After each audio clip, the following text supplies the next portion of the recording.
अस्सलाम वालेकुम क्लास 11। उम्मीद है आप सब लोग खैरियत से होंगे। तो आज हम लोग एक्सरसाइज 6.5 को शुरू करेंगे, जिसका मेन टॉपिक है जियोमेट्रिक प्रोग्रेशन, जिसको जीपी भी बोलते हैं। इसका फार्मूला है a n is equal to A1 r की पावर n-1।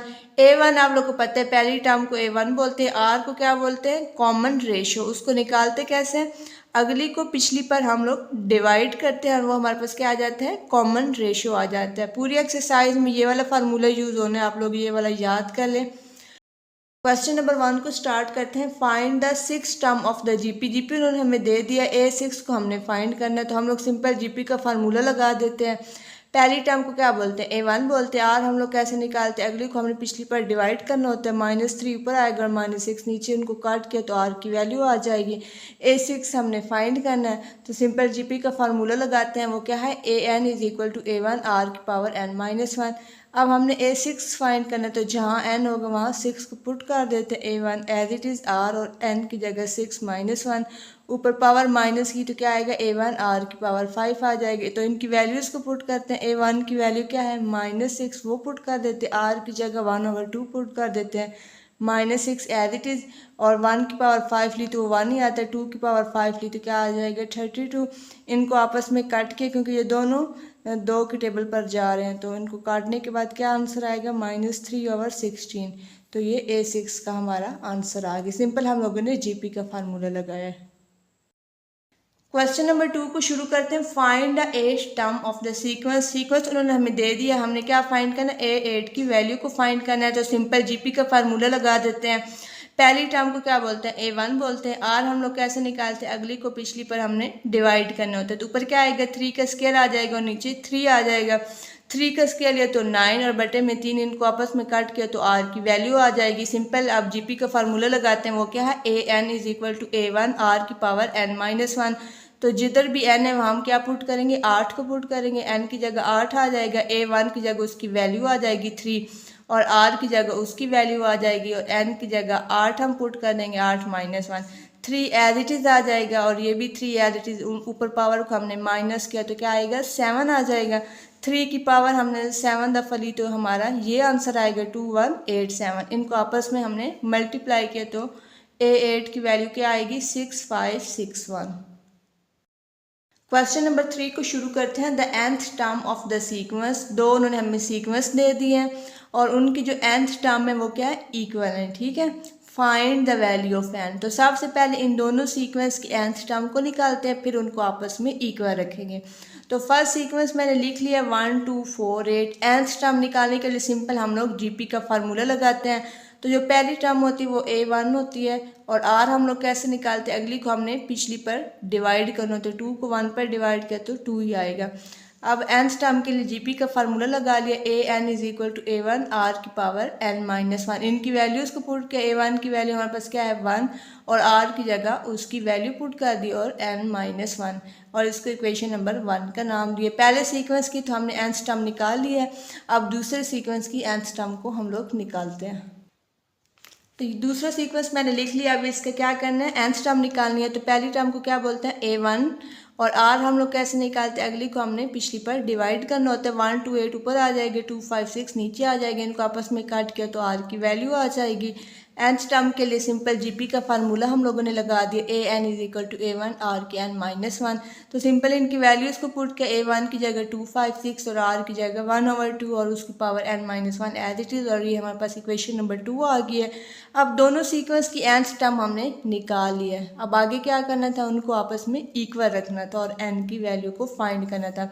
तो सिंपल हम लिखेंगे नाउ 1 एंड 2, इनकी जो nth टर्म है उनको आपस में हमने इक्वल रख लिया और उनके अब वैल्यूज़ को पुट करते। पहले सीक्वेंस की जो nth वैल्यू थी वो ये निकली थी हमारे पास, और जो दूसरे सीक्वेंस की nth वैल्यू हमने जो अभी हम निकाली है वो हम पुट कर देंगे इधर। 2 5 6 1/2 की पावर n-1 जो अभी हमने निकाली है। अब इसको मज़ीद थोड़ा सिंप्लीफाई करते हैं, इसको मल्टीप्लाई किया तो 2 की पावर n-1 ही आएगा। 2 5 6 एज इट इज़, 1 की ये पावर दी तो 1 ही आएगा, और 2 की पावर n-1 आ जाएगा। अब ये क्या है, डिवाइड की फॉर्म में है ना, 2 की पावर n-1, तो इधर आके क्या हो जाएगा, मल्टीप्लाई हो जाएगा, इज इक्वल टू 256। अब नीचे जब भी कॉफिशेंट सेम हो तो उनकी पावर्स को क्या कर सकते हैं, ऐड कर सकते हैं। अब कॉफिशेंट सेम है तो उनकी पावर्स को ऐड करते हैं n-1, और ऊपर पावर को ऐड किया जमा n -1 हो जाएगा इज इक्वल टू 256। अब इसको मज़ीद सिंप्लीफाई करते हैं, जमा क्या है तो क्या आ जाएगा 2n माइनस का 1 और माइनस का 1 माइनस के 2 हो जाएगा इज इक्वल टू 256। अब हमने क्या करना है, n की वैल्यू को फाइंड करना है, तो इसको मज़ीद सिंप्लीफाई करते हैं। 256 को हम ये लिख सकते हैं ना 2 की पावर 8। अगर हम 2 की पावर 8 लें तो वापस वही चीज़ आ जाएगी 256। तो इसको सिंप्लीफाई करने के लिए हमने 256 को इस फॉर्म में लिख दिया है, 2 की पावर 8 की फॉर्म में। अब जब भी कोफिशिएंट इधर भी 2 है और इधर भी कोफिशिएंट 2 है, जब भी कोफिशिएंट सेम हो ना तो हम उनको आपस में काट देते हैं और उनकी पावर्स आपस में इक्वल आ जाती है। अब इधर भी 2 है इधर भी 2 है तो ये आपस में क्या हो जाएंगे, कट हो जाएंगे और उनकी पावर्स आ जाएंगे। ये मैथ का रूल है कि जब भी हो ना कोफिशिएंट सेम तो वो ख़त्म हो जाता है और उनकी पावर्स आपस में इक्वल आ जाती है। 2n-2 जो पावर आ जाएगी ना ऊपर ये इस जगह पर, और इज़ इक्वल टू 8 जो ऊपर पावर में था। अब इसको मज़ीद सिंप्लीफाई करते हैं, 2n एज इट इज़ रहा, -2 है इधर आके क्या हो जाएगा +2 हो जाएगा। इनको आपस में ऐड किया तो क्या आएगा 10 आ जाएगा। इधर 2 क्या हो रहा है मल्टीप्लाई हो रहा है ना, तो इधर आके डिवाइड हो जाएगी। इनको आपस में हमने काटा तो n की वैल्यू हमारे पास क्या आ जाएगी 5। तो सिंपल हमने दोनों सीक्वेंस की nth टर्म को निकाला और उनको आपस में इक्वल रख के हमने n की वैल्यू को फाइंड कर लिया। क्वेश्चन नंबर 4 को शुरू करते हैं। Find the first 5 terms of E sequence describe. हमने 5 टर्म्स को फाइंड करना है, यानी हमने A1, A2, A3, A4 और A5 को फाइंड करना है। सिंपल जीपी का फार्मूला लगेगा, डाटा उन्होंने हमें ऑलरेडी दे दिया, तो A1 की तो उन्होंने ऑलरेडी वैल्यू दे दी, वो हम लिख देंगे, ठीक है। अब हमने क्या फाइंड करना है, A2 को फाइंड करना है, तो हम उसका फार्मूला लिख लेते हैं। अब ये फार्मूला कैसे बनेगा, ओरिजिनल फार्मूला क्या है जीपी का, AN A1 R की पावर n-1। तो जो भी टर्म फाइंड करनी है A2 A3 जो भी टर्म फाइंड करना है तो n की जगह हम वही पुट कर देंगे, ठीक है ना। तो इधर हमने A2 को फाइंड करना है तो n की जगह क्या आएगा 2 आ जाएगा A1 R, और n की जगह हम 2 को पुट करेंगे 2-1, तो इनकी पावर को माइनस किया तो A1 R आ जाएगा। तो A2 का फार्मूला ये इस तरीके से बनने वाला है कि ओरिजिनल फार्मूले में हमने n की जगह वो वैल्यू पुट कर देनी है, ठीक है। अब A1 की वैल्यू क्या है 243 और R की जगह उसकी वैल्यू को पुट करते हैं, इनको आपस में सिंप्लीफाई करते हैं तो 81 हमारा आंसर आ जाएगा। आप लोग कैलकुलेटर पे भी कर सकते हैं कि 243 को डिवाइड किया 3 पर तो हमारा आंसर आएगा 81। अब हमने क्या फाइंड करना A3, तो उसका फार्मूला सिंपल जो ओरिजिनल फार्मूला है n की जगह हम 3 पुट कर देंगे। और एक और भी आप लोग बात याद रख सकते हैं कि सब सवालों में क्या आएगा A1 आएगा। अब इधर क्या है A2 है तो इधर R की पावर क्या आएगी 1 आएगी, ठीक है। अब इधर A1 तो सेम आएगा। अब इधर क्या है A3 है ना, तो R की पावर ऊपर क्या आएगी 2 आएगी। इस तरीके से भी आप लोग याद कर सकते हैं, या आप लोग ओरिजिनल फार्मूले में भी पुट करके वो फार्मूला निकाल सकते हैं। अब A1 की वैल्यू को पुट की क्या है 243 और R की जगह उसकी वैल्यू को पुट कर दी जो उन्होंने हमें दी हुई है। अब सिंपल इसका स्केयर लिया तो क्या आएगा 1/9, इसको सिंप्लीफाई किया तो A3 की वैल्यू क्या आएगी 27 आ जाएगा। अब A4 को निकाल लेते हैं। अब इधर A की है नीचे 4 है तो R की पावर क्या आएगा 1 कम करके हमने लिखना है, ऊपर क्या आएगा 3 आ जाएगा। A1 तो एज इट इज साथ चलता है तो इनकी वैल्यूज़ को पुट करते हैं। A1 की वैल्यू है 243 और R की वैल्यू क्या है 1/3 और उसके ऊपर क्यूब आ जाएगा, ठीक है। नेक्स्ट स्टेप में इसका क्यूब लिए तो क्या आएगा 1/27। इसको सिंप्लीफाई किया अगर कैलकुलेटर पे करें 243 को डिवाइड किया 27 पर तो हमारा आंसर क्या आएगा 9 आएगा, और A4 की वैल्यू हमारे पास निकल आई है। अब सिंपल A5 का फार्मूला लिख लेते हैं। इधर क्या है A5 है तो पावर में क्या आएगा 4 आएगा, एक हमने कम लिखना होता है। और A1 तो एज इट इज चलता है। A1 की वैल्यू पुट की 243, R की जगह उसकी वैल्यू पुट की 1/3 और ऊपर पावर क्या आ जाएगी 4 आ जाएगी।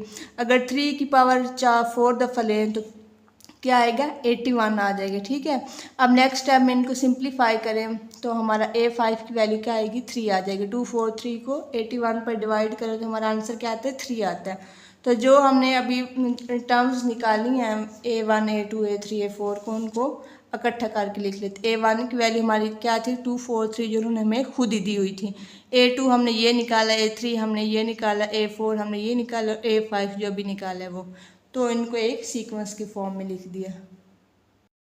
पार्ट 2 को स्टार्ट करते हैं। इसमें भी हमने क्या करना है simple A1 A2 A3 A4 और A5 को फाइंड करना है। जीपी का फार्मूला लगेगा, डाटा उन्होंने हमें ऑलरेडी दे दिया है। A1 की वैल्यू क्या है 579, वो तो उन्होंने ऑलरेडी हमें दे दिया। अब हम क्या करेंगे, A2 को निकालेंगे, उसका फार्मूला लिख लेते हैं। A2 किसके इक्वल होता है, A1R के, जो ओरिजिनल GP का फार्मूला है ना, तो जहाँ जहाँ n होगा वहाँ हम 2 पुट करके ये चीज़ हम लोग लिख लेते हैं। मिसाल के तौर पर अब n है ना, तो इसकी जगह 2 आ जाएगा, A1R, n की जगह 2 - 1। इसको मज़ीद सिंप्लीफाई करते हैं तो इधर क्या आएगा 1, और इसको A1R भी, क्योंकि R की पावर 1 R की इक्वल होती है। तो इस तरीके से हम लोग ये चीज़ निकालते हैं, ठीक है। A1R आ जाएगा, इसकी वैल्यूज़ को पुट करते हैं। A1 की जगह 579 और R की जगह उसकी वैल्यू को पुट करते हैं -1/2। तो इनको आपस में मज़ीद सिंप्लीफाई करके हमारा आंसर आएगा 579/2 आ जाएगा। अब हमारे पास A2 भी निकल आया। अब क्या निकालना है, A3 को निकालना। उसका फार्मूला लिख लेते हैं, A1R का स्क्वायर। अगर आप लोग बार बार अगर इसके अंदर पुट नहीं करना चाहते तो आप लोग वैसे याद भी रख सकते हैं कि अगर इधर 3 होगा तो इधर R की पावर हमने 1 कम लिखनी है, ठीक है। इधर 3 है तो इधर ऊपर क्या आएगा, 2 आएगा। तो A1 की वैल्यू पुट की 579, R की जगह उसकी वैल्यू पुट की -1/2, ऊपर स्क्वायर आ जाएगा। इसका स्क्वायर लिया तो क्या आ जाएगा, 4 आ जाएगा, क्योंकि पावर क्या है, इवन है ना, तो माइनस खत्म हो जाएगा, और 2 का स्क्वायर ले तो 4 आता है, तो 579/4 आ जाएगा। अब हम क्या करते हैं, A4 का फार्मूला लिख लेते हैं। इधर क्या आ जाएगा, A1 आएगा, और इधर हमने एक पावर कम लिखनी होती है। इधर 4 है तो इधर क्या आएगा, 3 आएगा। तो सिंपल इनकी वैल्यूज़ को पुट करते हैं। A1 की जगह 579, R की जगह उसकी वैल्यू को पुट करते हैं। अब क्या है, पावर ऑड है ना, तो जब भी पावर ऑड होगी तो माइनस ख़त्म नहीं होगा, ठीक है। तो 579 एज इट इज़ आ जाएगा। नेक्स्ट स्टेप में इसका इधर क्यूब लिया है, तो 2 का क्यूब क्या होता है, 8 होता है, और माइनस एज इट इज़ आ जाएगा क्योंकि पावर ऑड है, ठीक है। अब नेक्स्ट स्टेप में इसको थोड़ा सिंप्लीफाई करके लिखे, -579/8 आ जाएगा, ठीक है। अब हमने A5 को फाइंड करना है। उसका फार्मूला क्या बनेगा, A1R की पावर 4, क्योंकि इधर 5 है तो हमने एक पावर कम करके लिखनी होती है, तो R की पावर क्या हो जाएगी, 4 हो जाएगी। अब इनकी वैल्यूज़ को पुट करते हैं। A1 की वैल्यूज़ क्या है, 579, और R की जगह उसकी वैल्यू पुट करते हैं -1/2, ऊपर पावर क्या आ जाएगी, 4 आ जाएगी, ठीक है। अब पावर क्या है, इवन है ना, तो जब भी पावर इवन होगी तो माइनस ख़त्म हो जाएगा, और 2 की पावर हम अगर 4 लें तो क्या आ जाएगा, 16 आ जाएगा, ठीक है। अब नेक्स्ट स्टेप में इनको एक ही ब्रैकेट में मतलब कि हम करके लिख लेते हैं, मल्टीप्लाई हो रहा है ना, तो 579 को 1 के साथ मल्टीप्लाई किया तो वही चीज़ आएगी ना, 579/16। तो हमने पांचों टर्म्स फाइंड कर लिए, A1, A2, A3, A4, और हमने A5 भी फाइंड कर ली। तो सिंपल अब क्या करते हैं, इनको एक सीक्वेंस की फॉर्म में लिख देते हैं। A1 तो उन्होंने हमें ऑलरेडी दिया हुआ था, ये हमारे पास A1, A2, A3, A4 और A5 जो हमने अभी निकाला है। क्वेश्चन नंबर 5 को शुरू करते हैं। Find the 12 term. GP उन्होंने हमें दे दी, हमने सिंपल क्या फाइंड करना है, A12 को फाइंड करना है। बहुत ईजी है। आप लोग को पता है पहली टर्म को क्या बोलते हैं, A1 बोलते हैं, वो हमने लिख दिया। R जो होती है, R को क्या बोलते हैं, कॉमन रेशो, वो कैसे निकालते हैं। अगली को हमने पिछली पर डिवाइड करना होता है। 2 आयोटा ऊपर आ जाएगा, 1 + आयोटा नीचे आ जाएगा। अब बटे के अंदर क्या है, इमेजिनरी नंबर है, यानी आयोटा आ गया। तो जब भी इस तरह की रकम हो तो हम क्या करते हैं, उसको रैशनलाइज करते हैं। वो कैसे होगा, अब इधर क्या है, 1 + आयोटा है, तो रैशनलाइज करने के लिए इसी का साइन चेंज करके हमने ऊपर भी मल्टीप्लाई करना होता है और नीचे डिवाइड भी करना होता है। तो इधर क्या है, 1 + आयोटा है ना, तो ऊपर क्या आएगा, 1 - आयोटा, और नीचे भी क्या आएगा, 1 - आयोटा। अब इसको थोड़ा मज़ीद सिंप्लीफाई करते हैं। 2 आयोटा और 1 - आयोटा आपस में क्या हो रहे हैं, मल्टीप्लाई हो रहे हैं। अब ये क्या है, नीचे फार्मूले की शक्ल बने, जैसे वो हमने एक फार्मूला पढ़ा था ना, A² - B² किसके इक्वल होता है, A + B और A - B के बराबर होता है। अब ये वही शेप नहीं बन रही, A + B और A - B, तो इसको इस फॉर्म में लिख सकते हैं ना, A² - B²। तो इधर वही बना देते हैं, 1 का स्क्वायर नीचे बन जाएगा, और दरमियान में साइन क्या आएगा, माइनस का आएगा, जब हम माइनस, क्योंकि माइनस होता है ना, आगे क्या होगा, B का स्क्वायर यानी आयोटा का स्क्वायर आ जाएगा, ठीक है। अब नेक्स्ट स्टेप में इसको मज़ीद सिंप्लीफाई करते हैं। 2 इधर ही रहेगा, आयोटा अंदर क्या हो जाएगा, मल्टीप्लाई हो जाएगा। आयोटा को 1 के साथ ज़रब दी तो आयोटा आएगा, आयोटा को आयोटा के साथ ज़रब दी तो आयोटा स्क्वायर आ जाएगा, ठीक है। 1 का स्क्वायर क्या होता है, नीचे 1 ही आएगा, minus as it is. Iota square किसके इक्वल होता है, -1 के इक्वल होता है। आयोटा स्क्वायर किसके इक्वल होता है, -1 के इक्वल होता है। उसकी हमने वैल्यू को पुट कर दिया आयोटा स्क्वायर की, ठीक है। अब नेक्स्ट स्टेप में इसको मज़ीद सिंप्लीफाई करते, इधर आ जाएगा 2 iota as it is, minus भी as it is. Iota square की हमने वैल्यू को पुट किया जो कि -1 है, ठीक है। और माइनस माइनस क्या होता है, प्लस होता है, तो 1 + 1 हो जाएगा, ठीक है। अब नेक्स्ट स्टेप में 2 और माइनस माइनस क्या होता है, प्लस होता है, तो उधर क्या आएगा आयोटा +1 और नीचे भी क्या बन जाएगा 2 बन जाएगा। ये आपस में कट हो जाएंगे तो कॉमन रेशियो हमारे पास क्या आ जाएगा r = 1 + आयोटा। ठीक है, अब हमारे पास a1 भी है और r भी हमने निकाल लिया है। ठीक है, हमने अब क्या फाइंड करना है 12 टर्म। तो सिंपल क्या करेंगे, जीपी का फार्मूला लगा लेते हैं। जीपी का फार्मूला क्या है, an = a1 r⁻n-1। तो हमने 12 टर्म को फाइंड करना है, तो सिंपल n की जगह क्या आ जाएगा 12 आ जाएगा, a1 r n की जगह क्या आएगा 12 - 1। अब इनकी पावर को माइनस किया तो 11 आ जाएगा ऊपर, a1 r⁻11। तो सिंपल जो हमने अभी वैल्यूज़ को फाइंड किया वो हम पुट कर देते हैं। a1 हमने क्या फाइंड किया था 1 + आयोटा, a1 की जगह उसकी वैल्यू को पुट कर देते हैं इधर, और r जो हमने अभी निकाला है वो हम पुट कर देते हैं। अब नीचे क्या है, कॉफिशिएंट सेम है तो उनकी पावर्स क्या हो जाएंगी, ऐड हो जाएंगी। इसकी पावर क्या है 1 है, कॉफिशिएंट दोनों के सेम है तो इनकी पावर्स ऐड होंगी, 1 + आयोटा ऊपर 12 बन जाएगा। अब इसको मज़ीद सिंप्लीफाई करते हैं और a12 की रकम को फाइंड करते हैं। तो a12 की जो वैल्यू थी वो मैंने लिख ली, 1 + आयोटा की पावर क्या बनी थी 12 बनी थी। इसको मज़ीद सिंप्लीफाई करते हैं तो इसको हम इस फॉर्म में लिख सकते हैं ना, 2⁻6 की फॉर्म में। अगर इनको मल्टीप्लाई करें तो वापस 12 बन जाता है। तो इसको इस फॉर्म में, क्योंकि हमने स्क्वायर ओपन करना है तो इसके लिए हमने इसको इस फॉर्म में लिखा है 1 + आयोटा, मतलब कि हम जो पावर है उसको ब्रेक किया है, अंदर 2 आएगा और 6 को हम बाय लिख देंगे। अब नेक्स्ट स्टेप में सिंपल हम क्या करेंगे, स्क्वायर का फार्मूला ओपन कर देंगे। आप लोगों को पता है क्या कैसे ओपन होता है, a + b होल का स्क्वायर किसके इक्वल होता है, a² + b² = 2ab के इक्वल होता है। तो सिंपल वो स्क्वायर ओपन किया है, a का स्क्वायर आ जाएगा जमा b का स्क्वायर = 2ab आ जाएगा, और जो 6 पावर थी वो एज इट इज़ आ जाएगी। अब नेक्स्ट स्टेप में 1 as it is, iota square किसके इक्वल होता है, आप लोग को पता है -1 के इक्वल होता है, वो वैल्यू पुट की +2 आयोटा, 1 से कट जाएगा, पीछे क्या बचेगा 2 आयोटा और उसकी पावर क्या बनेगी 6 बनेगी। अब ये 2 के ऊपर भी 6 है, आयोटा के ऊपर भी 6 है, तो उनकी पावर्स को अलग कर देते हैं। 2 की पावर 6 को अलग किया, आयोटा की पावर 6 को अलग किया। 2 की पावर 6 लें तो क्या आता है 64 आता है ना।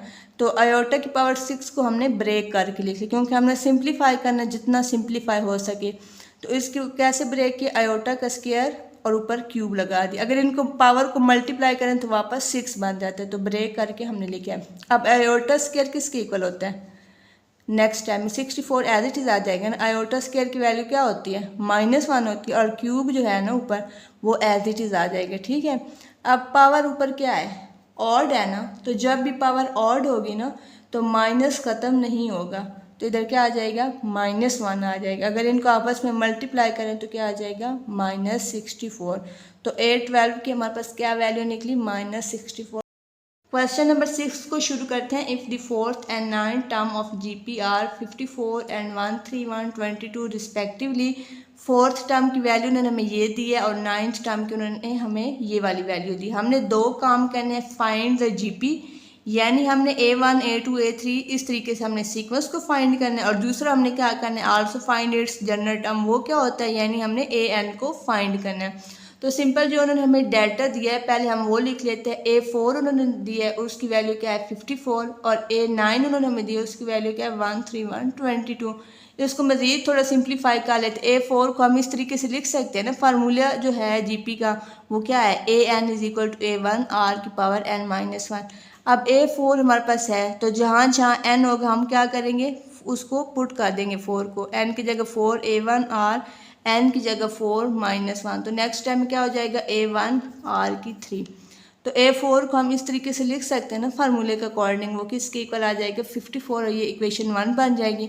अब a9 को हम इस तरीके से लिख सकते हैं ना, सिंपल जहाँ जहाँ n होगा वहाँ हम 9 को पुट कर देंगे।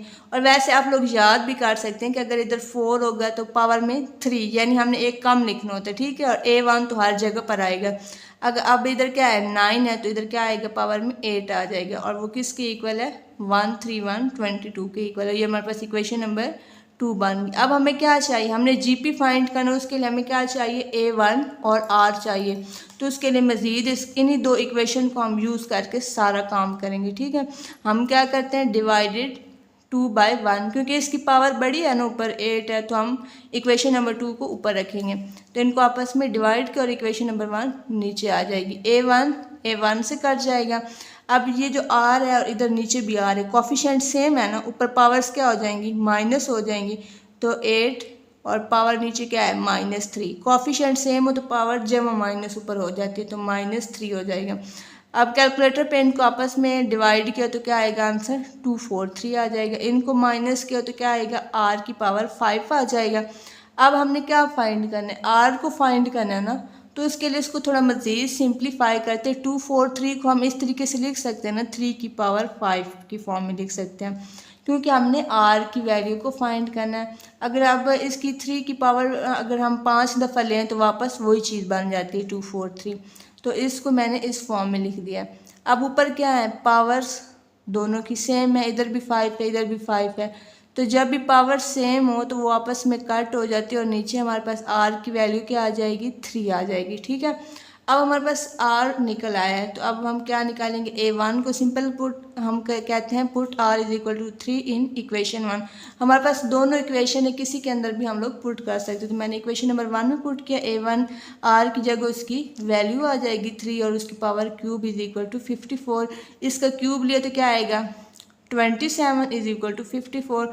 ये आपस में क्या हो रहा है, मल्टीप्लाई हो रहा है, इधर आके क्या हो जाएगा, डिवाइड। इनको आपस में डिवाइड किया तो A1 की वैल्यू हमारे पास क्या आ जाएगी, 2 आ जाएगी।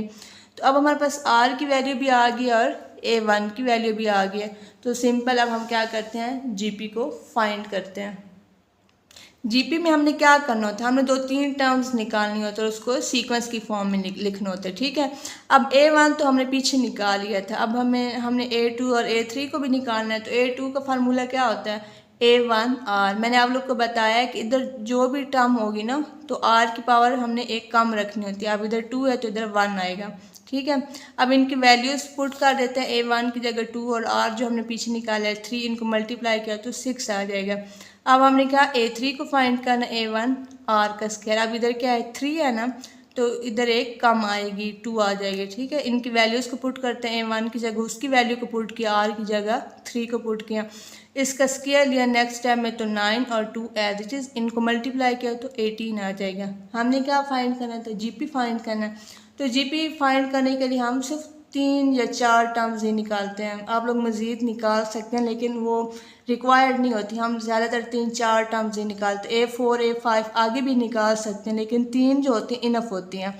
तो इधर क्या आएगा, 2 6 जो हमने टर्म्स निकाले 18 और उसको सीक्वेंस की फॉर्म में लिख दिया, तो ये हमारे पास क्या आ जाएगा, रिक्वायर्ड GP आ जाएगा।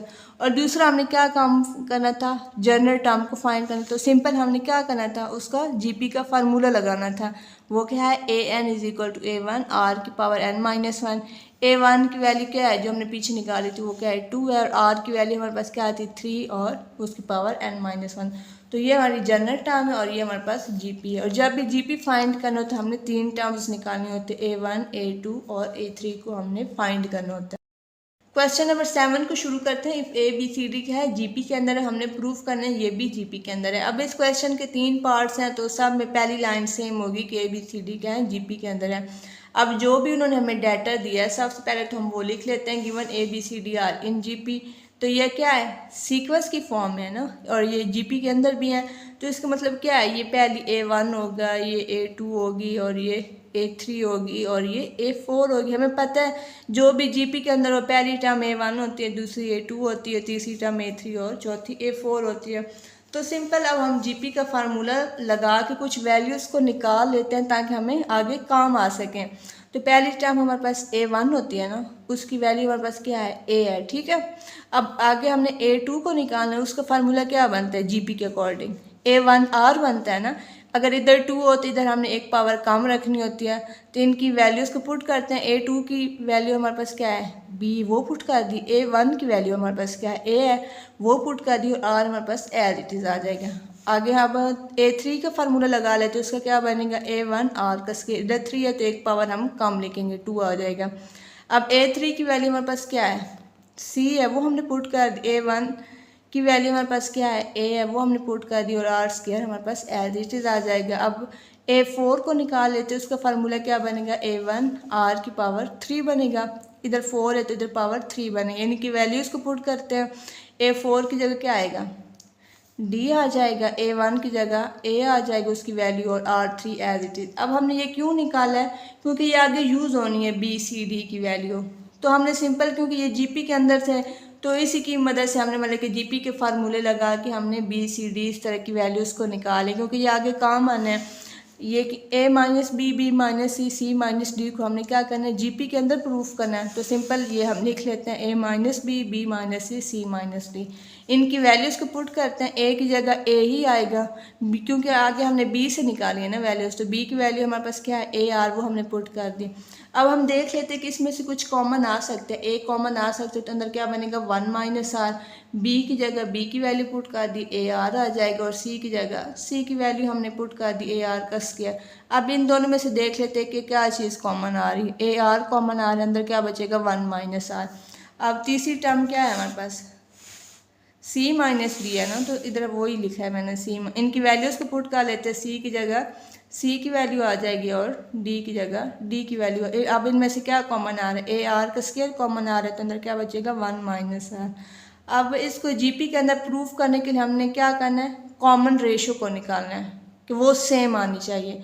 कॉमन रेशो कैसे होता है कि हमने अगली को पिछली पर डिवाइड करना होता है और अगली को पिछली पर डिवाइड करना होता है, यानी हमने उनका आर क्या आना चाहिए, सेम आना चाहिए। ठीक है, कॉमन, इसको अगर ज्योमेट्रिक मीन में अगर हमने शो करना है ना, तो इनका कॉमन रेशो सेम आना चाहिए यार, यानी अगली को पिछली पर डिवाइड करें वो सेम आए और अगली को हमने पिछली पर डिवाइड करना है वो भी सेम आए। अब हमने इनकी वैल्यूज़ तो निकाल ली, अब हम GP के लिए सिंपल वही करेंगे, अगली को पिछली पर डिवाइड के, B माइनस C को A माइनस B। ठीक है, यानी अगली को पिछली पर।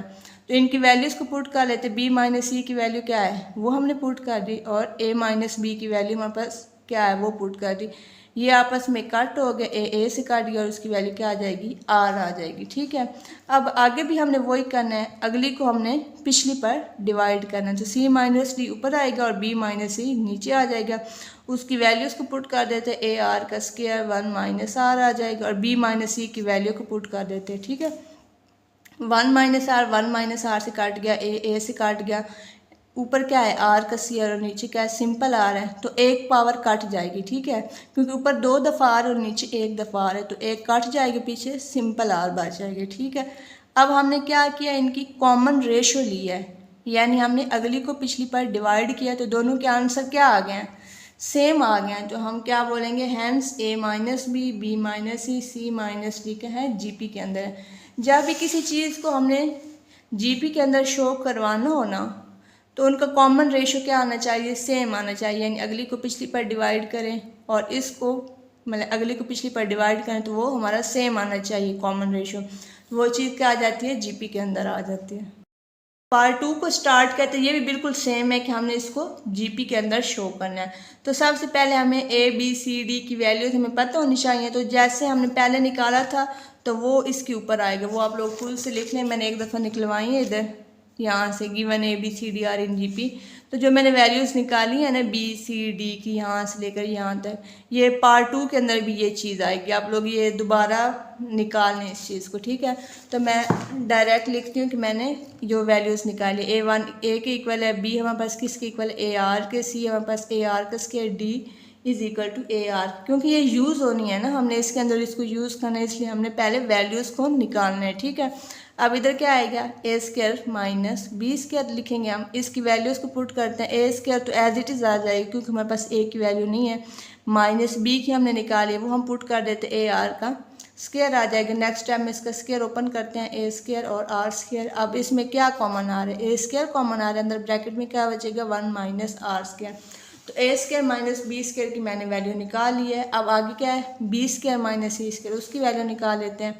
B की जगह B की वैल्यू को पुट किया यानी AR को पुट किया, और C की जगह C की वैल्यू को पुट किया यानी AR का स्क्वायर। ठीक है, अब नेक्स्ट टाइम में स्क्वायर ओपन कर लेते, इधर आएगा A स्क्वायर, इधर R स्क्वायर, इधर A का स्क्वायर और इधर मल्टीप्लाई हो जाएंगी ना पावर्स, तो R की 4 हो जाएगा। ठीक है, अब इसमें से क्या कॉमन आ रहा है, A स्क्वायर और R स्क्वायर कॉमन आ रहा है, वो हमने कॉमन ले लिया, अंदर क्या बचेगा, 1 माइनस R का स्क्वायर। ठीक है, B square minus C square की हमारे पास वैल्यू आ गई। अब हमने क्या करना है, C square minus D square की हमने वैल्यू को फाइंड करना है। तो सी की जगह सी की वैल्यू पुट कर देते जो हमने पीछे निकाली थी इधर वो पुट की, और डी की जगह डी की वैल्यू को पुट कर लेते हैं, वो ए आर का क्यूब आ जाएगा। अब नेक्स्ट टाइम इनके स्क्वायर ओपन कर लेते, इधर आएगा ए स्क्वायर, पावर मल्टीप्लाई हो जाएंगी तो आर की 4, इधर भी ए का स्क्वायर पावर मल्टीप्लाई होंगी तो आर की 6 आ जाएगा। अब इन दोनों में से क्या कॉमन आ रहा है, इधर भी ए स्क्वायर इधर भी ए स्क्वायर है, कॉमन आ जाएगा। इधर आर की 4 इधर आर की 6 है,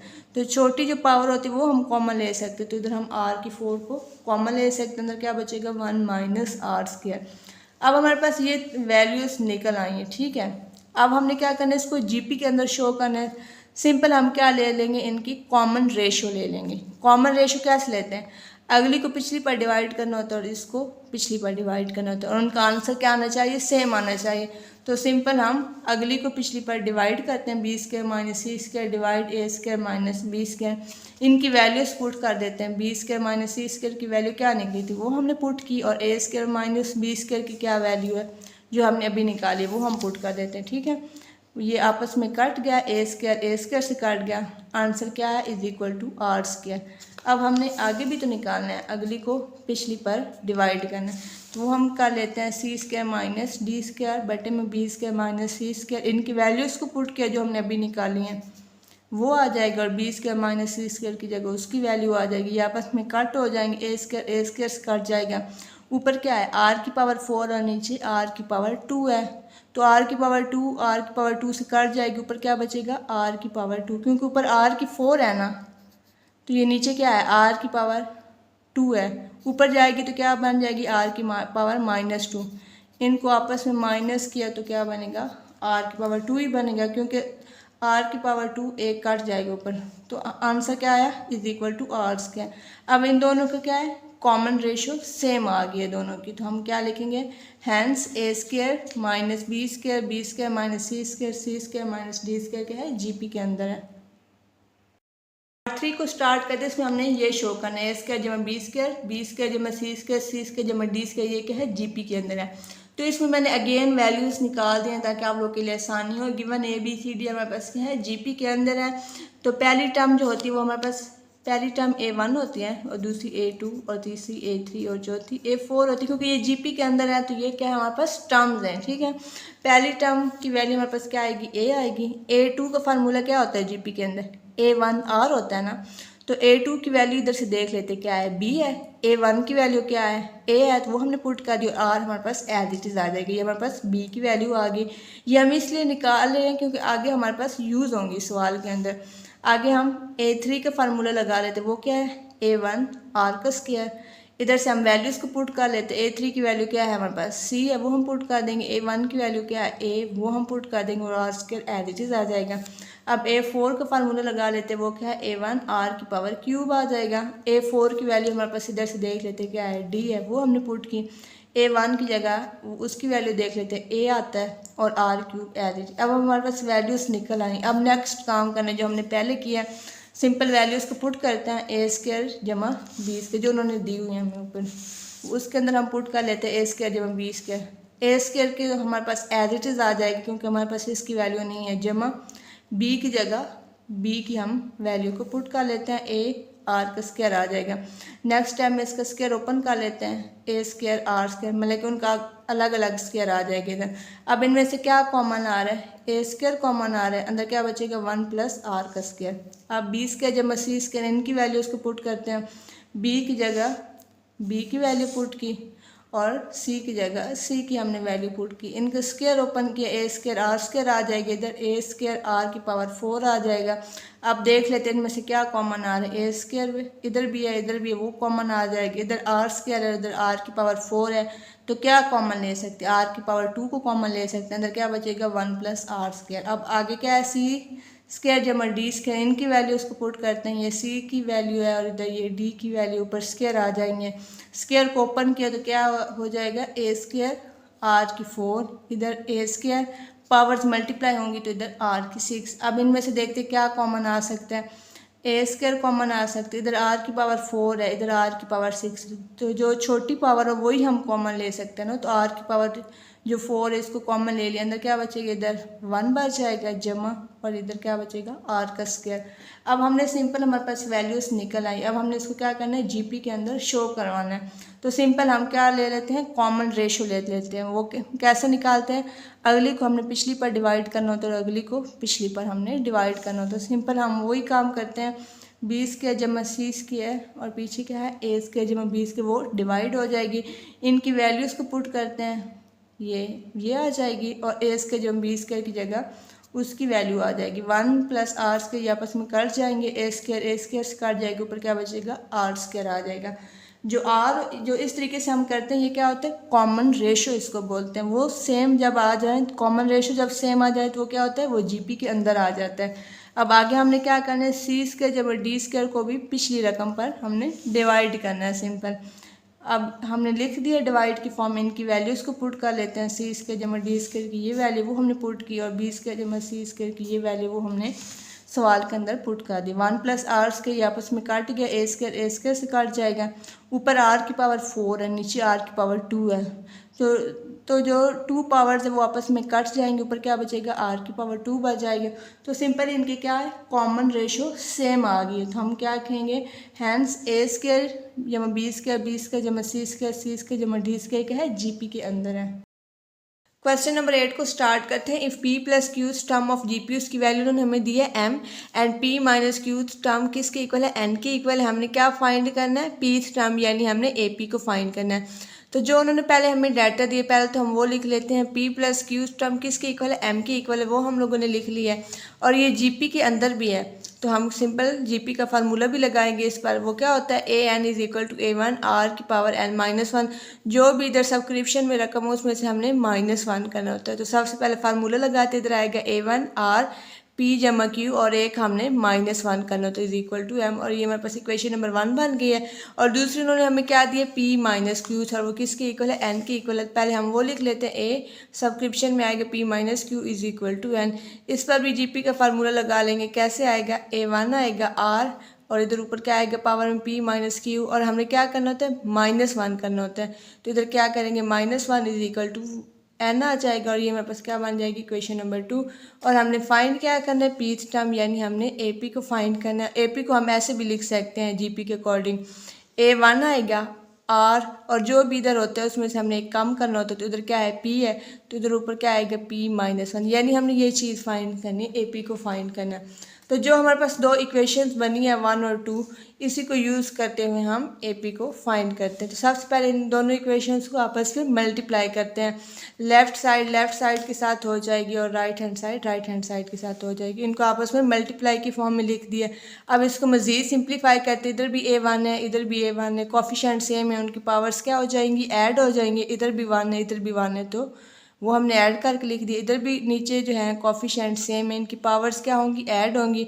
ऊपर क्या आएगा, पी जमा क्यू -1, और इन पावर्स को ऐड करना है, जमा पी माइनस क्यू -1, और इनको मल्टीप्लाई किया तो वो एम एन ही आ जाएगा। अब इसको मज़ीद सिंप्लीफाई करते हैं, 1 + 1 क्या होता है, 2 होता है। जमा का क्यू माइनस का क्यू आपस में कट जाएगा, और जमा का पी क्या आता है, 2p, और -1 क्या होता है, -2 हो जाता है, और is equal to m n as it is आ जाएगा। अब नेक्स्ट स्टेप में देखने की कुछ कॉमन आ रहा है पावर के अंदर, a1 का स्क्वायर तो एज इट इज़ आ जाएगा। इनमें से क्या आ रहा है, 2 कॉमन आ रहा है, हम 2 को कॉमन ले लेते हैं, अंदर क्या बचेगा, p -1 बचेगा, is equal to m n. अब इसके ऊपर भी स्क्वायर है और इसके ऊपर भी स्क्वायर है, तो इनके स्क्वायर को हम कंबाइन करके लिख सकते हैं ना मैथ के अकॉर्डिंग। तो इनके स्क्वायर को मैंने कंबाइन करके ना दोनों के स्क्वायर को ब्रैकेट के बाय लिख दिया, is equal to m n. अब इस स्क्वायर को हमने क्या करना है, ख़त्म करना है, क्योंकि हमने अपना जो है आंसर वो प्रूफ करना है। तो सिंपल क्या करेंगे, हम स्क्वायर रूट ले लेंगे, ठीक है, दोनों तरफ से। तो स्क्वायर रूट से कट जाएगा, और ये एम एन का ये square root as it is आ जाएगा। पीछे हमारे पास क्या बचेगा, a1 r की power p -1 is equal to ये चीज़ एज इट इज़ आ जाएगी। अब ये किस चीज़ के इक्वल होता है, ए पी के इक्वल होता है। जैसे हमने फार्मूले के अकॉर्डिंग लिखा था, जीपी के अकॉर्डिंग इधर क्या आता है, a1 आता है, r आता है, और जो भी इधर रकम हो उसमें से हमने -1 करना होता है, ठीक है।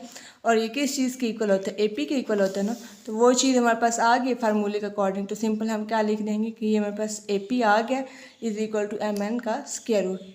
क्वेश्चन नंबर 9 को शुरू करते हैं। Find 3 consecutive number in GP whose sum is 26 and their product is 216। अब 3 कंसेक्यूटिव नंबर्स को हमने फाइंड करना है, तो सबसे पहले उनको लेट कर लेते हैं। तो अब जीपी की ये एक्सरसाइज है, तो हम इस तरह के नंबर्स को लेट करेंगे, ए ओवर आर, ए और ए आर। उन्होंने आगे कंडीशन क्या बोली है, वू सम इज 26, यानी इनका सम क्या है, 26 के इक्वल है। तो इनको सम की फॉर्म में लिख देते हैं, ए ओवर आर जमा a r is equal to 26। अब इनमें से क्या चीज़ कॉमन आ रही है, ए कॉमन आ रहा है, तो अंदर क्या बचेगा, 1 ओवर आर जमा 1 जमा आर इज इक्वल टू 26। ये हमारे पास क्या बनी, इक्वेशन नंबर 1। आगे दूसरी कंडीशन उन्होंने क्या बोली, एंड दियर प्रोडक्ट इज 216। तो इन्हीं जो 3 नंबर है उनको प्रोडक्ट की फॉर्म में लिख देते हैं, ए ओवर आर ज़रब a r is equal to 216। R से कट जाएगा, पीछे ए की क्या बनेगा, क्यूब बन जाएगा, इधर ए और ए है तो ए का क्यूब बन जाएगा इज इक्वल टू 216। अब हमने ए की वैल्यू को फाइंड करना है, तो सिंपल इस जो है 216 उसको इस फॉर्म में लिख दिया, क्यूब की फॉर्म में। अगर इसका क्यूब लेंगे तो वापस वही चीज़ बन जाएगी। अगले नेक्स्ट स्टेप में हमने ए की वैल्यू को फाइंड करना था, हम दोनों साइड से क्या लेंगे, क्यूब रूट ले लेंगे। 3 से कट जाएगा, इधर भी 3 से कट जाएगा, तो ए की वैल्यू हमारे पास क्या आ जाएगी, 6 आ जाएगी। अब ए की वैल्यू हमारे पास निकल आई, तो सिंपल हम इक्वेशन नंबर 1 में इसको पुट कर देते हैं और आर की वैल्यू को भी फाइंड कर लेते हैं और अपने आंसर की तरफ जाते हैं।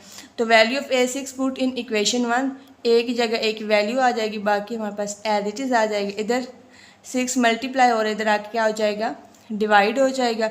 और इस इधर हम एलसीएम ले लेते हैं, एलसीएम में नीचे क्या आएगा, आर आएगा, ऊपर बनेगा 1 और इधर आएगा आर, और आर को आर के साथ ज़रा दी तो आर का स्क्वायर बन जाएगा।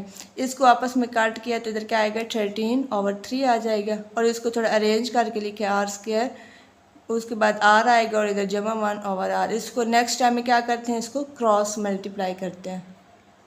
तो इस चीज़ को मैंने क्रॉस मल्टीप्लाई करके लिख दिया। अब नेक्स्ट टाइम इसको अंदर मल्टीप्लाई कर देते, क्या आएगा, 3r का स्क्वायर जमा 3r जमा 3 इज इक्वल टू 13r।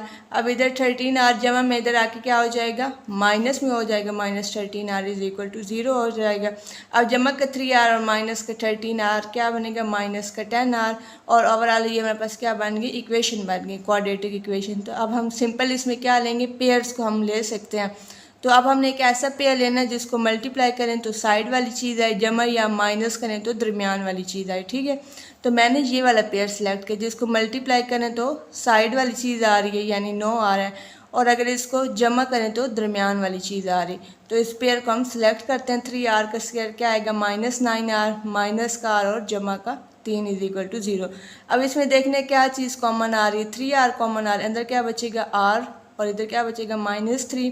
अब इनमें से क्या चीज़ कॉमन आ रही है, -1 कॉमन आ रहा है, तो अंदर क्या बचेगा, r -3। क्योंकि हमने माइनस कॉमन लिया तो अंदर जो है जमा वो माइनस में कन्वर्ट हो जाएगा, जमा माइनस माइनस होता है, तो r -3 इज इक्वल टू 0।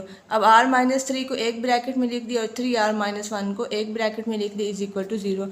अब दोनों को 0 के इक्वल रख के हम r की वैल्यू को फाइंड करते हैं। r -3 इज इक्वल टू 0 हो जाएगा और 3r -1 इज इक्वल टू 0।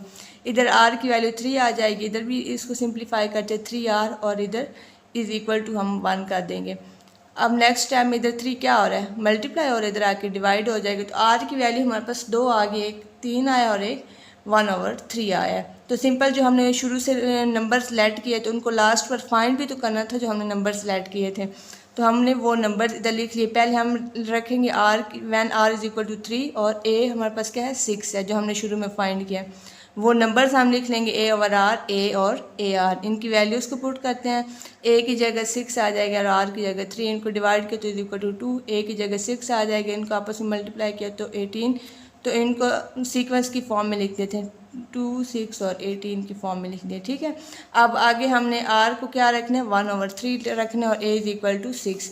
और जो नंबर्स हमने लेट किए थे वो हम इधर लिख देते हैं। इधर वैल्यूज़ को पुट करते हैं, a की जगह 6 आ जाएगा, r की जगह r की वैल्यू आ जाएगी। ये बटे में है तो ऊपर जाके क्या हो जाएगा, मल्टीप्लाई हो जाएगा। इसको मल्टीप्लाई किया तो क्या आएगा, 18, a इज इक्वल टू 6 और a r की वैल्यू को हम पुट कर देते, 3 1 बार 3, 3 2 बार 6 और a r की वैल्यू क्या आ जाएगी, 2। तो इसको सीक्वेंस की फॉर्म में लिख देते हैं, 18, 6 और 2। तो जो हमने नंबर शुरू में लेट किए थे लास्ट पर हमने उनको फाइंड भी कर दिए।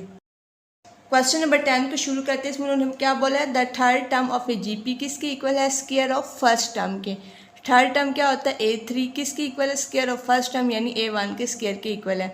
If the second term is 9, second term क्या होता है, a2 और वो किसके इक्वल है, 9 के इक्वल है। देन फाइंड द 6 टर्म, हमने A6 को फाइंड करना है। तो जो पहले उन्होंने हमें डाटा दिया उसकी मदद से हम A6 को फाइंड करेंगे।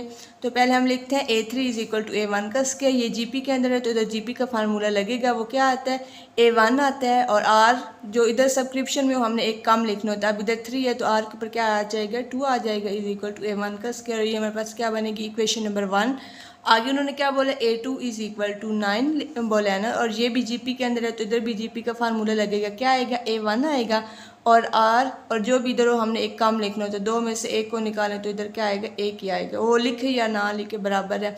और ये हमारे पास क्या बनेगी, इक्वेशन नंबर 2। अब हमने क्या करना है, इक्वेशन नंबर 1 को यूज़ करते हुए इसमें से हम क्या करेंगे, A1 की वैल्यू को फाइंड करेंगे और उसको इक्वेशन नंबर 2 के अंदर पुट करेंगे। तो मैंने लिखा फ्रॉम 1, इधर से हमने A1 की वैल्यू को फाइंड करना है। तो इक्वेशन नंबर 1 मैंने इधर लिख दी, A1 R का square is equal to A1 का स्क्वायर, ठीक है, मैंने लिख दी। अब इधर से हम काट देंगे, इधर A1 दो दफ़ा है ना, तो इधर स्क्वायर कटेगा और इधर से A1 काट जाएगा, पीछे क्या बचेगा, A1 बचेगा और इधर से इज इक्वल टू R का स्क्वायर। और ये हमारे पास क्या बनेगी, इक्वेशन नंबर 3। A1 की वैल्यू हमने निकाली, जर्नल निकाली, वैसे हमारे पास 2 3 इस फॉर्म में नहीं आया, वैसे जर्नल हमारे पास आया है। A1 किसके इक्वल है, R स्क्वायर के इक्वल। अब इसको क्या करना है, इक्वेशन नंबर 2 में हम पुट करते हैं, क्योंकि उसी के लिए हमने निकाली थी। Put in equation number 2, A1 की जगह क्या आ जाएगा, R स्क्वायर आ जाएगा, इधर R स्क्वायर R और इज इक्वल टू 9। इधर जो है इनके नीचे R है, इधर भी R, ऊपर पावर क्या हो जाएंगी, ऐड हो जाएंगे, R की 3 इज इक्वल टू 9।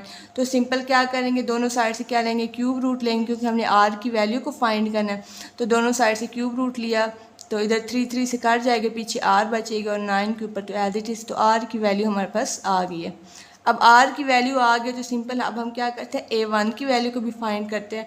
तो इसी इक्वेशन नंबर 3 में ही हम पुट करेंगे, ठीक है। R की वैल्यू हम इधर ही पुट करेंगे इक्वेशन नंबर 3 के अंदर। तो हम कहेंगे put in equation number 3 A1 is equal to R square, यही इक्वेशन थी ना। तो इधर R की वैल्यू हमने पुट कर दी, ऊपर स्क्वायर आ जाएगा और 2 को 1 के साथ ज़रब दी तो 2 आएगा, 2/3। और ये हमारे पास A1 की वैल्यू आ गई है। अब हमारे पास A1 भी आ गया, R भी आ गया। सिंपल क्या करते हैं, GP का फार्मूला लगा के A6 की वैल्यू को फाइंड कर लेते हैं। तो इधर मैंने GP का फार्मूला लिख दिया, AN is equal to A1 R की पावर n-1। अब हमने A6 को फाइंड करना है, तो सिंपल n की जगह 6 आ जाएगा, A1 और 6 में से 1 को निकाला तो R की पावर 5 आ जाएगी। इनकी वैल्यूज़ को पुट कर देते, A1 की वैल्यू पुट कर दी, R की वैल्यू पुट कर दी, ऊपर ब्रैकेट के बाहर 5 आ जाएगा। इनको मज़ीद सिंप्लीफाई करते ये एज इट इज़ आ जाएगा, 5 को 1 के साथ ज़रब दी तो 5 ही आ जाएगा, 5/3। अब नेक्स्ट टाइम है, नीचे इनके जो है कोफिशिएंट नीचे सेम है, इधर भी 9 है, इधर भी 9 है, तो ऊपर पावर्स क्या होंगी, आपस में ऐड होंगी ना। तो कैसे ऐड होंगी, इधर क्या है 2/3 और इधर क्या है जमा 5/3। नीचे एलसीएम ले लेते हैं 3 और ऊपर क्या आएगा 5 जमा 2 क्या होता है 7 होता है। तो हमने पावर्स को ऊपर ऐड करी, क्योंकि नीचे जो है इधर भी 9 है, इधर भी 9 है, तो उनकी पावर्स को हम क्या करेंगे ऐड कर देंगे, ठीक है। ऊपर आएगा 7/3 आ जाएगा।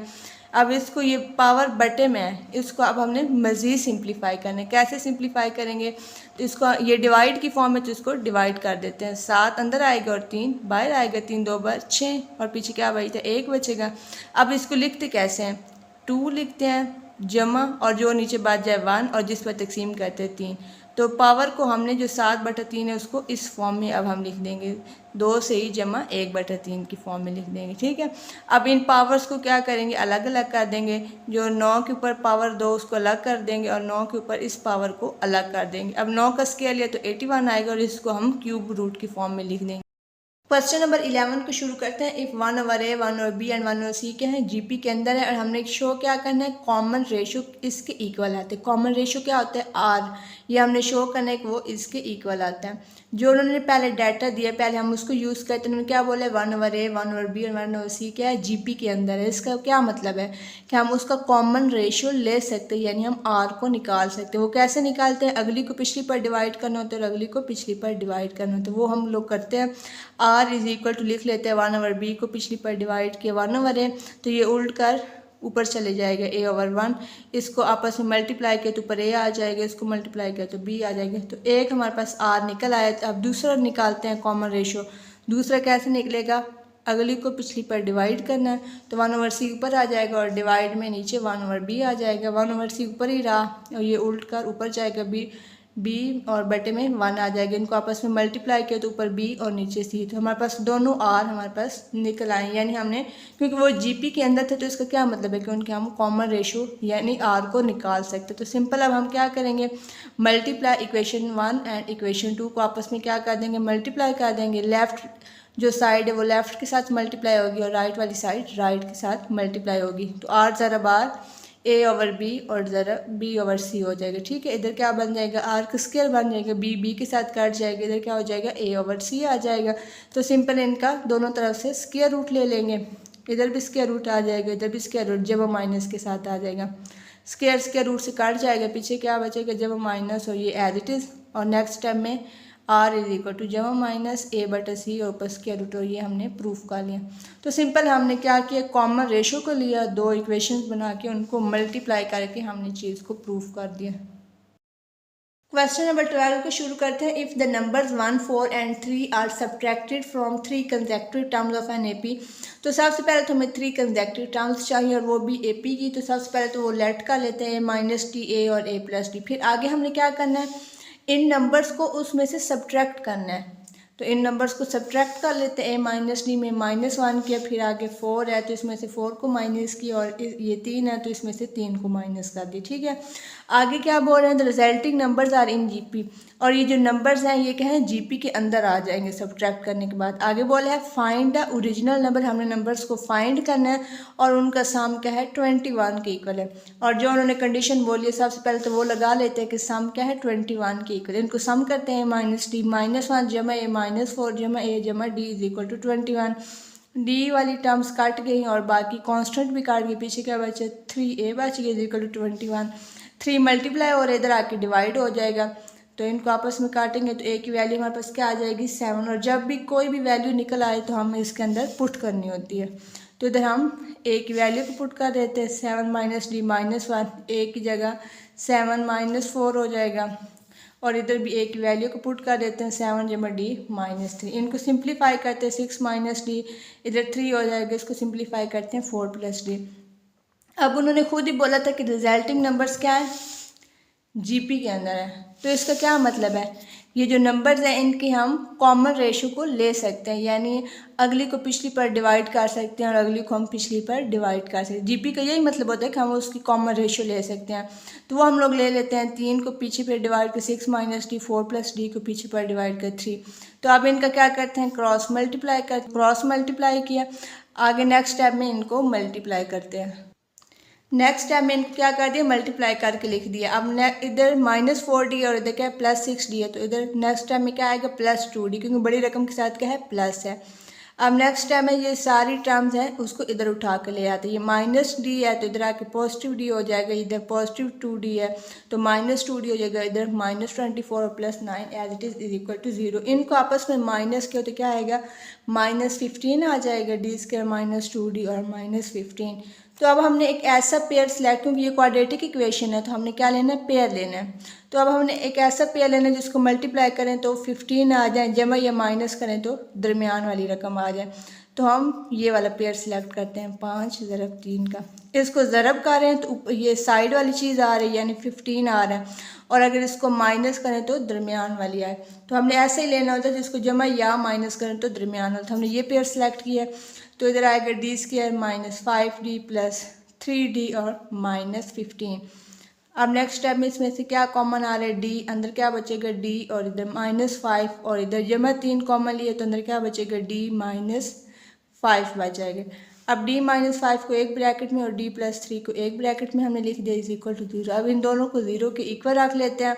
d -5 को 0 के इक्वल रखा और d +3 को 0 के इक्वल रखा, इधर d की वैल्यू 5 आ जाएगी और इधर d की वैल्यू -3 आ जाएगी। अब उन्होंने सवाल के लास्ट पर क्या बोला था, फाइंड द नंबर्स, क्योंकि हमने सवाल के शुरू में क्या किया था, लेट किया था ना नंबर्स को, और जब लेट करते हैं तो लास्ट पर उनको फाइंड करते हैं। उन्होंने क्या बोला था, ओरिजिनल नंबर्स को हमने फाइंड, ओरिजिनल तो हमने ये नंबर लेट किए थे ना, तो इन्हीं को हम क्या करेंगे, फाइंड करेंगे। तो इधर हम लिख देंगे a -d, a और a + d, इधर हमने डी की हमारे पास दो वैल्यूज़ निकली हैं, तो पहले हम डी इज इक्वल टू 5 रखते हैं, फिर आगे हम रखेंगे और ए इज इक्वल टू 7। इधर हम वैल्यू पुट करिए 7 माइनस 5 इज इक्वल टू 2। ए की जगह 7 और ए की जगह 7 और डी की जगह 5 और 12, तो हमारा आंसर क्या है 2, 7 और 12। फिर आगे हमने क्या करना है, डी की जगह -3 रखना और ए इज इक्वल टू 7। इनकी वैल्यूज़ को पुट करते हैं, 7 आ जाएगा माइनस और डी की जगह उसकी वैल्यू आ जाएगी माइनस। माइनस क्या होता है प्लस होता है और 7 जो में 3 क्या होता है 10 होता है। ए की जगह 7 और ये 7 आ जाएगा ए प्लस डी। इसकी वैल्यूज़ को पुट करते हैं, जब हम माइनस क्या होता है माइनस होता है ना, तो 7 में से 3 को निकाले तो 4 आता है, 10 7 4। तो ये हमारी वैल्यूज़ आ, क्योंकि उन्होंने बोले ओरिजिनल नंबर्स को फाइंड करें, तो लास्ट बार हमने उनको फाइंड कर दिया। क्वेश्चन नंबर 13 को शुरू करते हैं। If 3 consecutive numbers in AP, तो सबसे पहले 3 कंसेक्टिव नंबर्स को लेट कर लेते हैं जो एपी के अंदर हो। ए माइनस डी ए और a plus d r increase by 1 4 15 respectively. Increase का मतलब क्या है, उसके अंदर जमा हो रहे हैं, तो हम जमा कर देते हैं। इसके अंदर क्या ऐड होगा, जमा का 1 और जमा का 4 इसमें ऐड होगा और इसमें क्या ऐड होगा, जमा का 15। आगे क्या बोला है, the resulting numbers are in GP, और जो रिजल्टिंग नंबर्स आए हैं वो क्या हैं जीपी के अंदर होंगे। ठीक है, आगे बोला है find the original number if their sum is 6। वो कह रहे हैं कि आप लोगों ने ओरिजिनल नंबर्स को क्या करना है, फाइंड करना है और उनका सम क्या है 6 है। तो सबसे पहले जो उन्होंने कंडीशन बोली है कि ओरिजिनल नंबर्स का सम करें और वो 6 के बराबर है, तो इनका सम कर लेते हैं। ए माइनस डी जमा ए जमा d is equal to 6। D से काट के पीछे क्या आया 3a is equal to 6। 3 multiply और इधर आके डिवाइड हो जाएगा और इसको आपस में काटेंगे तो a की वैल्यू क्या हो जाएगी 2। और जब भी कोई भी हमारे पास वैल्यू आ जाए तो हम उसको इसके अंदर पुट करते हैं, जो भी हम रिजल्टिंग वैल्यूज़ हमने लिखी होती है ना उसके अंदर पुट करनी होती है। इसकी जगह हम ए की वैल्यू को पुट करते हैं।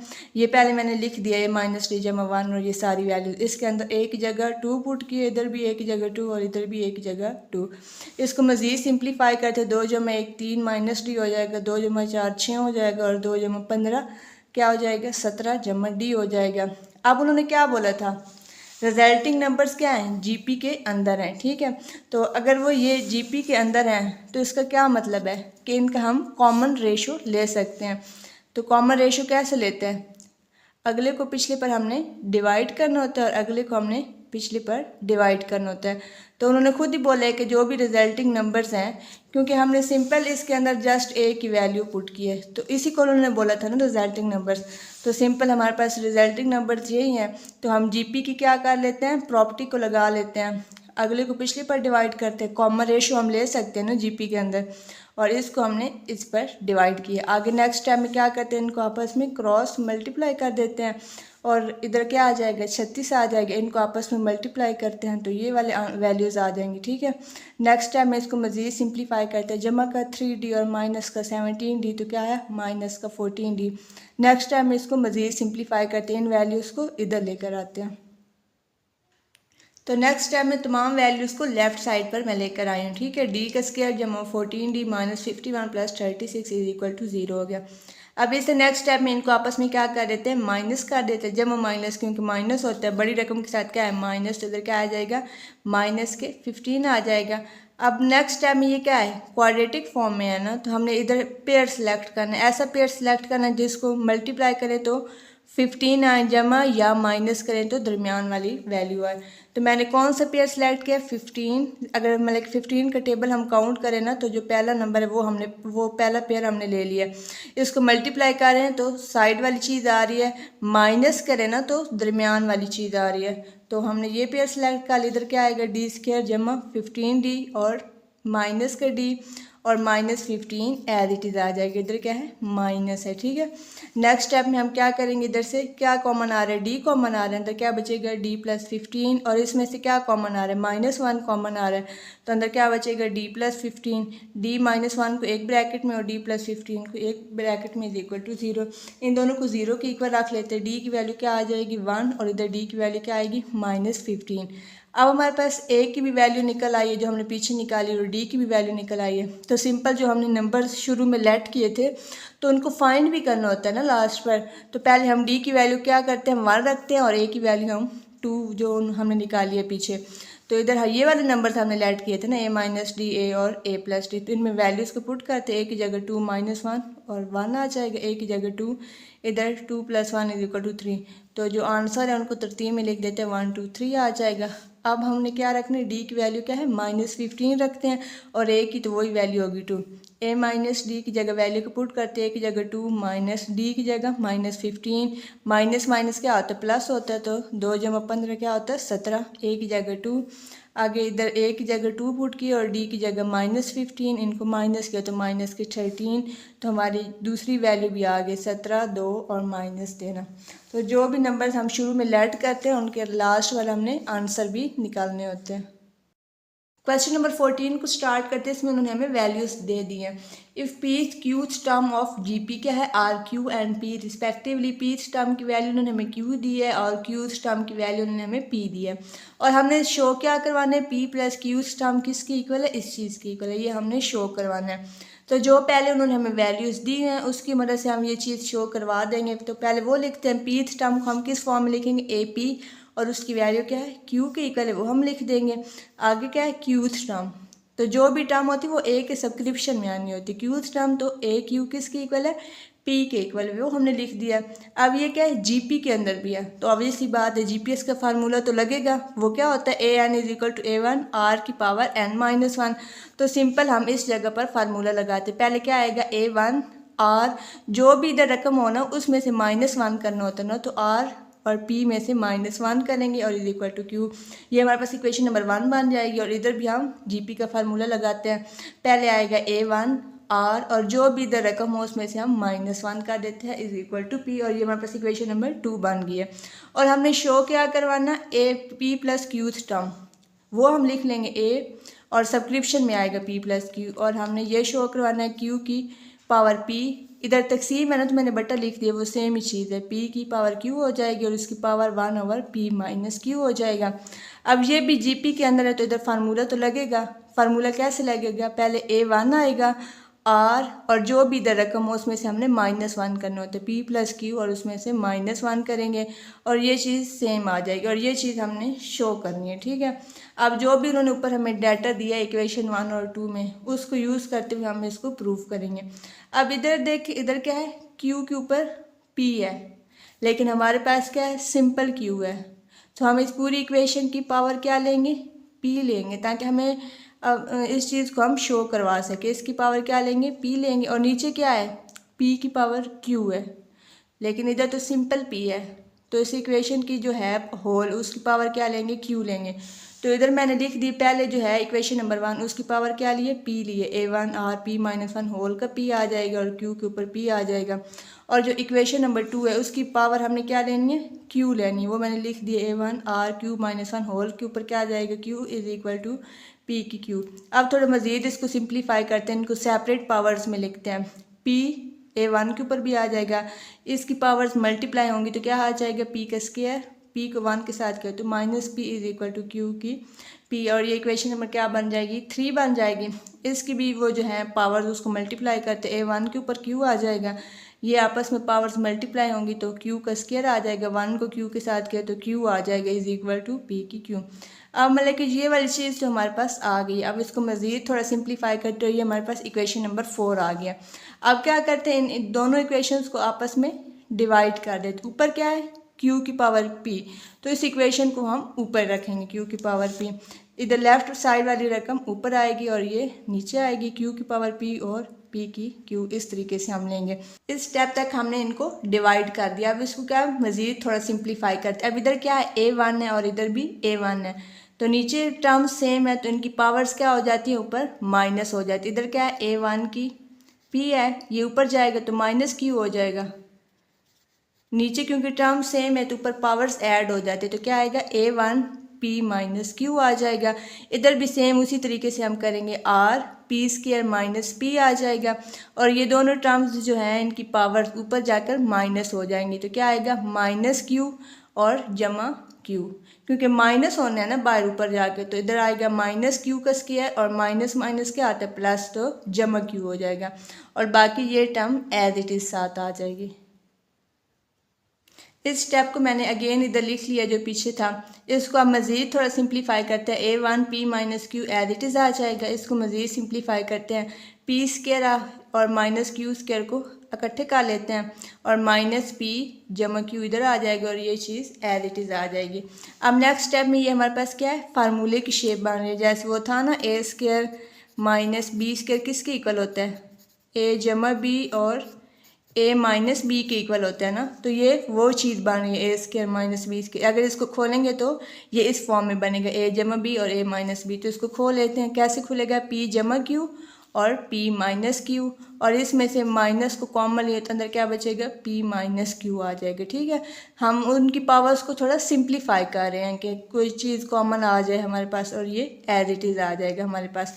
अब नेक्स्ट स्टेप में हम देखते हैं ये एज इट इज़ आ जाएगी और इसमें से आप देखते हैं क्या चीज़ कॉमन आ रही है। इसमें P जमा क्यू P माइनस क्यू है और इसमें भी P माइनस क्यू है। तो हम P माइनस क्यू को कॉमन ले सकते हैं ना पावर के अंदर। अंदर क्या बचेगा, P जमा क्यू और इधर -1 हमारे पास बचेगा। ठीक है, और ये चीज़ हमारे पास एज इट इज़ आ जाएगी। अब नेक्स्ट स्टेप में इधर भी P माइनस क्यू है और इधर भी P माइनस क्यू है। तो उसको ब्रैकेट के बाद हम लिख सकते हैं ना, जब कोई भी चीज़ दोनों पर हो तो हम उसको कंबाइन ब्रैकेट के बाद लिख सकते हैं। P माइनस क्यू इधर भी है इधर भी है तो हम उसको कंबाइन ब्रैकेट के बाद लिख देंगे। इधर आएगा A1 और R के ऊपर वो ये चीज़ बचेगी P जमा क्यू -1। अगर इसको अगेन अंदर मल्टीप्लाई करेंगे तो वापस ये इसी तरह बन जाएगा P माइनस क्यू और ये इसके साथ भी मल्टीप्लाई होगा। हमने कंबाइन इसको बाहर ब्रैकेट के लिख दिया और ये हमारे पास एज इट इज़ आ जाएगा। अब नेक्स्ट स्टेप में हमें जो है प्रूफ करना, हमें ऊपर ये चीज़ पावर भी चाहिए 1/p माइनस क्यू। तो हमने दोनों साइड से ये वाली पावर ले ली 1/p माइनस क्यू। तो अब इसके ऊपर भी वो पावर आ जाएगी, हम लोग ब्रैकेट लगा के लिख देंगे 1/p माइनस क्यू और इसके ऊपर भी वो पावर आ जाएगी 1/p माइनस क्यू। तो जो अब हमने कॉमन लिया था p माइनस क्यू वो भी तो अंदर है और ये पावर आपस में कट जाएंगे क्योंकि ये डिवाइड की फॉर्म में है ना, तो ये आपस में कट जाएंगे। पीछे क्या बचेगा, A1 R P जमा क्यू -1 और ये एज इट इज़ आ जाएगा और ये चीज़ हमने शो करनी थी। ठीक है, बाकी इसको हम इस फॉर्म में लिख सकते हैं A और सब्सक्रिप्शन में आएगा P जमा क्यू, क्योंकि ये GP का फार्मूला बना हुआ है ना। GP का फार्मूला कैसे होता है, A1 होता है R होता है और जो भी इधर हो ना P जमा क्यू उसमें से हमने 1 को माइनस करना होता है। तो ये GP का फार्मूला है, तो इस चीज़ को हम इस तरीके से भी लिख सकते हैं। और ये चीज़ तो हमने शो करनी थी कि A और सब्सक्रिप्शन में P प्लस क्यू वो किसके इक्वल है, इस चीज़ के। तो ये चीज़ हमने सिंपल शो कर दी इधर से हमने पावर लेकर। क्वेश्चन नंबर 15 को स्टार्ट करते हैं। इसमें उन्होंने हमें सीक्वेंस दे दिए जो कि 100 में जा रहा है, वो GP के अंदर है। Then find the fifth term, यानी हमने A5 को फाइंड करना है। तो जो भी उन्होंने सीक्वेंस दिया हम लिख लेते हैं और जब भी कोई भी सीक्वेंस GP के अंदर हो तो हम कॉमन रेशो को निकाल सकते हैं। तो हमें उसकी कॉमन रेशो निकालनी होती है। तो सिंपल हम लिखेंगे अकॉर्डिंग टू द कंडीशन। वो कैसे निकालते हैं, अगली को हमने पिछली पर डिवाइड करना होता है और अगली को हमने पिछली पर डिवाइड करना होता है। ठीक है, अब ऊपर हमने देखना है कि कोई चीज़ कॉमन आ रही है, 3 कॉमन आ रहे हैं, अंदर क्या बचेगा A+1। इधर ऊपर क्या कॉमन आ रहे हैं, 2 कॉमन आ रहे हैं, अंदर क्या बचेगा A+1। नीचे क्या कॉमन आ रहे हैं, 2 कॉमन आ रहे हैं और इधर अंदर क्या बचेगा A+1। A+1 से कट हो जाएगा, ऊपर क्या बचेगा 3 और नीचे क्या बचेगा 2 बचेगा। ठीक है, और इधर 2 × A+1 ये ओवरऑल सारा बच जाएगा और नीचे इधर क्या बचेगा A बचेगा। ठीक है, अब नेक्स्ट टाइम इनको क्या करते हैं, क्रॉस मल्टीप्लाई करते हैं। ठीक है, इनको मल्टीप्लाई किया तो 2 बार क्या होता है 4A+1 और इधर क्या आ जाएगा 3A आ जाएगा। 4 को अंदर मल्टीप्लाई किया 4A+4 इधर 3A आ जाएगा। अब 3A इसको इधर लेकर आते हैं, ये माइनस हो जाएगा और ये जमा का 4 है इसको इधर लेकर आते हैं -4, यानी हमने रिवर्स कर दिया। 3A को इधर लेकर आया और जमा 4 को इधर लेकर आया।